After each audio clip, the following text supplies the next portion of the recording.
antsika jiaby mba ho tony agnaja ny fepetra apetraky ny fanjakana atadikoya oatabesa sitrikanera maveko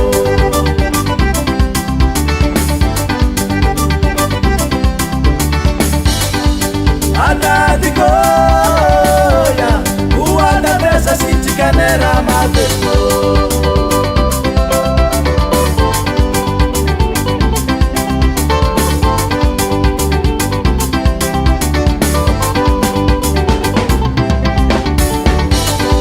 mangerani fasakana tate virus corona nako mahita fangavuta zatigny zaezafina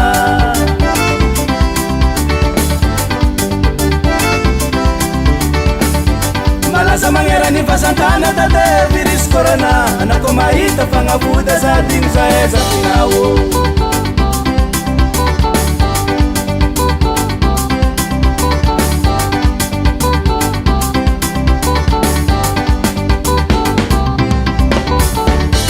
kasitaka filohampirenena ndraiky ministera fahasalamagna malagasy jiaby miray igny e maravoravo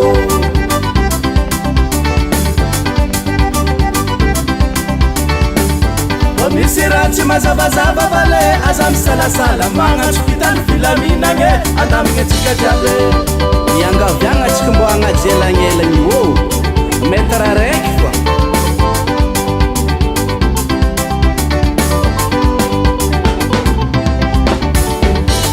asatora makivanako tsy mavitika sobose efa ny volanjare atsika tsy mahazo misobosobe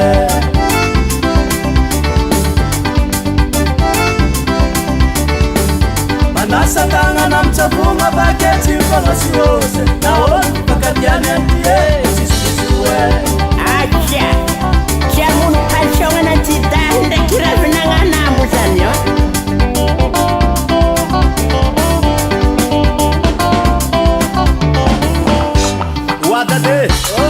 tonga keto zay zafinao e magnontany tegna zava-misy mary io e ny vongitsoha io e ny saketany io e ny tongolole io e ny ravin-kinino ila sy tema ravin-tsara fa tsy koragny lombidogna ny tagna zamalahy amy sisiny ro ino marigny tegna hodiny raha to dade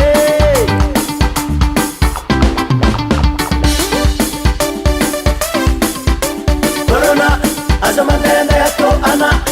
corona aza misutisuty ato ana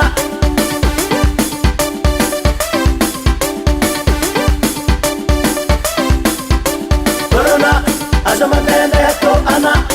corona aza misutisuty ato ana